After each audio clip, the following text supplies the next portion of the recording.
Primer libro de Samuel, en el capítulo número 10, verso número 6. Cuando lo encuentre, por favor, se pone en pie. ¿Lo encontraste, madre hermano? Amén.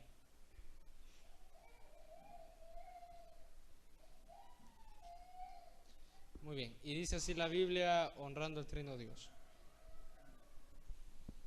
Entonces el Espíritu de Jehová vendrá sobre ti con poder, y profetizarás con ellos, y serás mudado en otro hombre.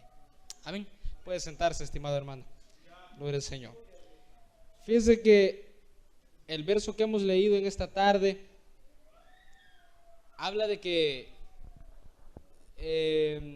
Saúl había sido escogido para que reinara en Israel.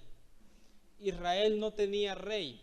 Pasó mucho tiempo el pueblo israelí sin gobernante, porque a Dios le placía mejor tener una especie de personas las cuales se encargaban de cuidar y de tratar algunos asuntos en el pueblo, los jueces. Pero llegó una época, hermano, en el cual los israelitas quisieron ser igual que las demás naciones. Tenían un gobernante y ellos querían ser gobernados por alguien, por una persona. Y en esa época el líder prácticamente de Israel, no un rey, sino el líder, era el profeta Samuel. Y todos los asuntos que tenían que ver con Dios los atendían con él, con Samuel.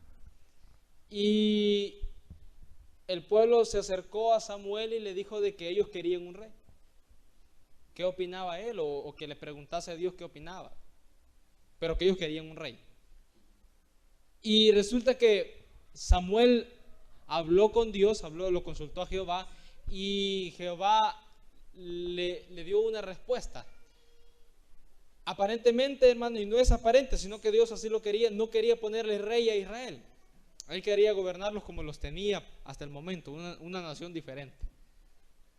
Pero tomó en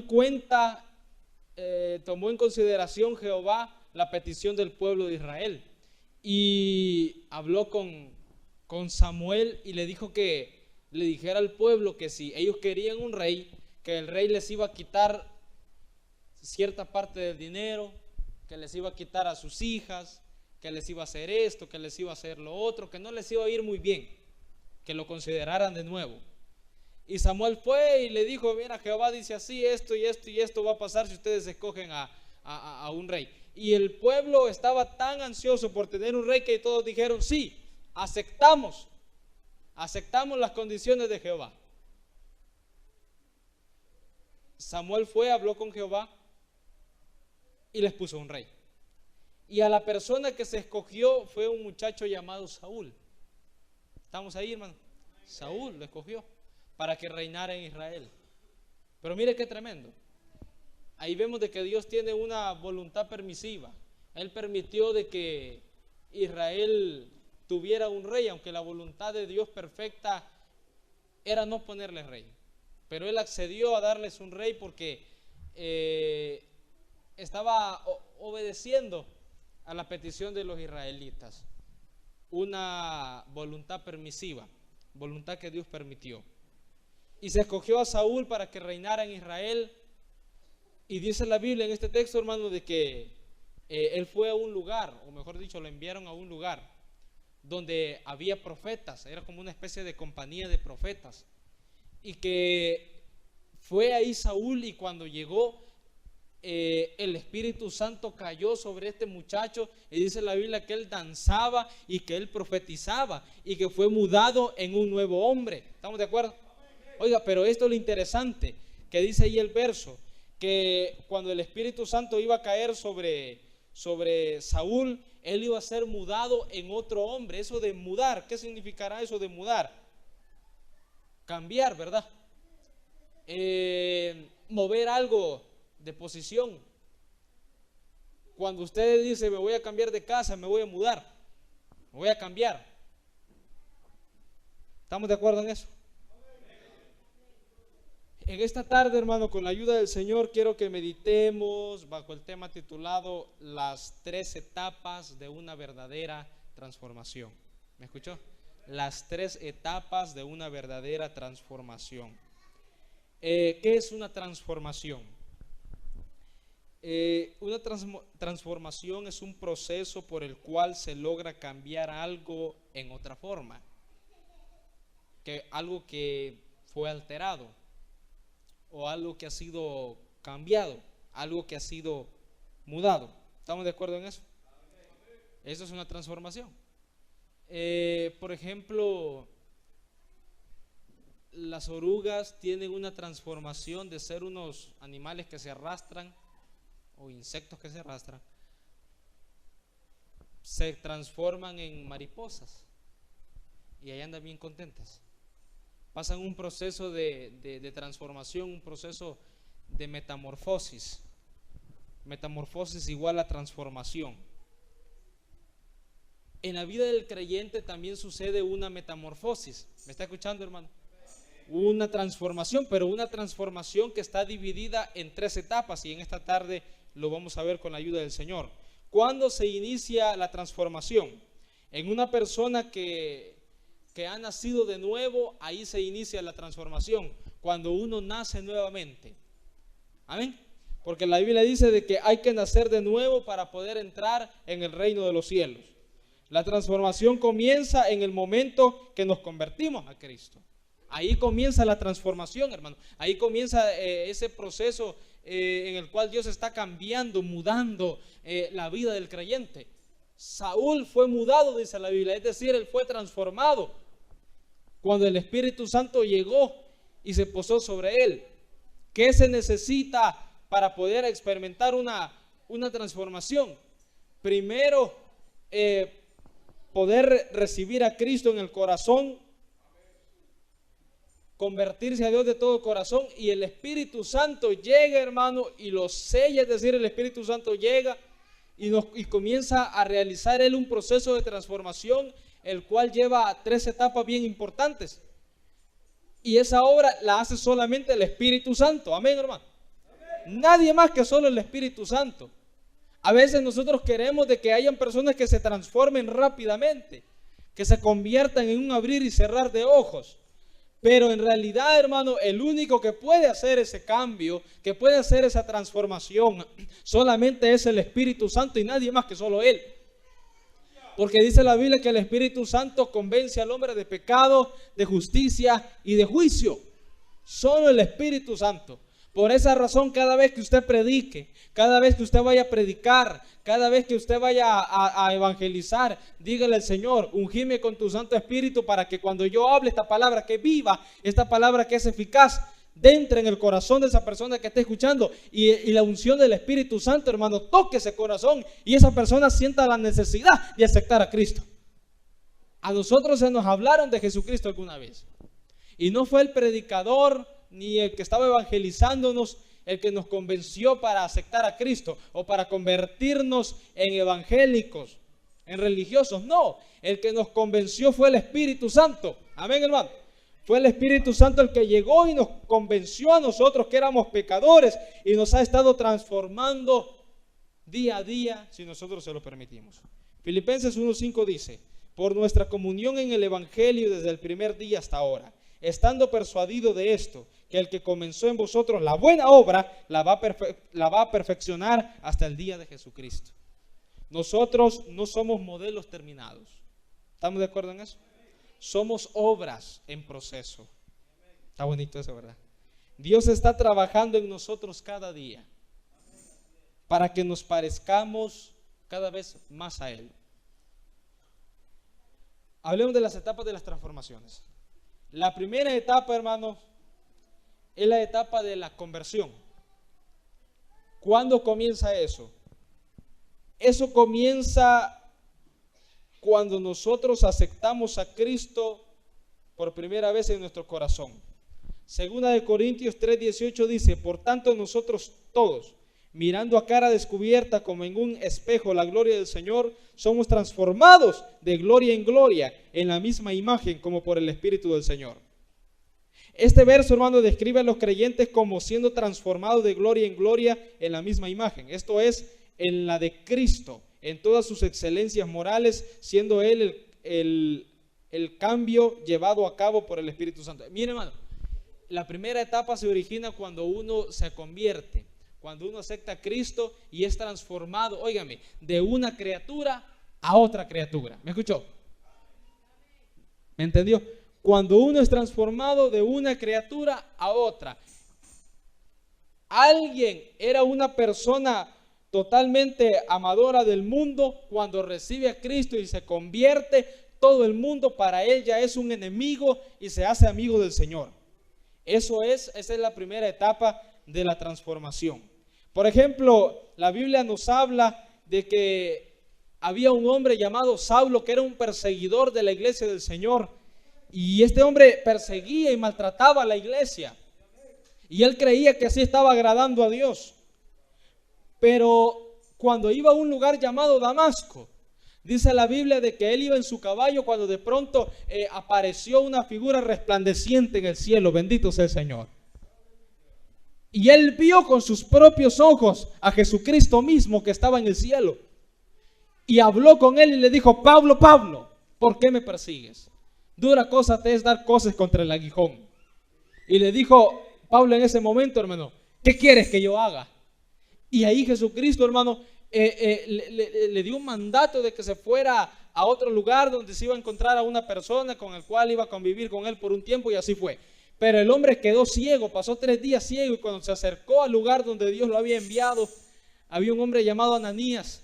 Puso sus manos sobre él y Dios sanó su vista. ¿Qué se necesitó en ese momento para que Pablo fuera convertido? Se necesitó que él mirara la gloria de Dios. Para ser transformado, para convertirse, hermano, en una nueva criatura, necesitamos ver la gloria de Dios. Aleluya. Usted está aquí sentado y usted aquí ahora es hijo de Dios porque usted un día vio la gloria de Dios. ¿Dónde la vio? Cuando se le predicó el evangelio, usted se dio cuenta que somos unos necesitados de parte de Dios y que solo la gloria de Dios nos puede llevar a la vida eterna. Solamente la muerte de Cristo nos puede rescatar y salvar de una condenación grande. Amén. Solo Cristo. Y vimos la gloria del Señor. Y Pablo vio la gloria de Dios. Hasta que vio la gloria de Dios, aquel se convirtió. Y Pablo fue transformado, o mejor dicho, Saulo fue transformado a Pablo. Cambió su identidad. Dejó de ser un perseguidor y se convirtió en un seguidor. Amén, hermano. El creyente jamás, o el hombre jamás será igual cuando tenga una experiencia con el Espíritu Santo. Por ejemplo, Isaías vio la gloria de Dios y dijo: ay de mí, y el hombre fue limpiado. Pedro no fue el mismo cuando vio a Jesús transfigurado allá en el monte. Cambió también su perspectiva. Esteban, hermano, murió muy feliz, muy contento porque el hombre vio la gloria de Dios mientras estaba muriendo.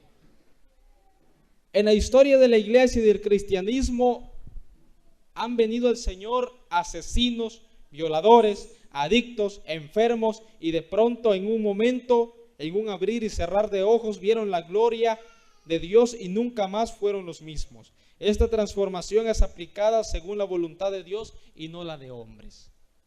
Para poder convertirse, eso le compete a Dios.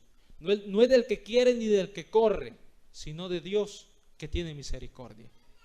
¿Sí, hermano? Solo Él puede mostrar su gloria a la raza humana, y después de ver la gloria somos convertidos. Mientras no miremos la gloria del Señor, seguiremos siendo los mismos. Por eso que dentro de las iglesias hay gente que todavía no ha sido convertida, todavía no está en el proceso de transformación. Solamente están sentados en una silla, calentando una banca, pero no han conocido al Rey de Reyes y al Señor de Señores. ¿Por qué será?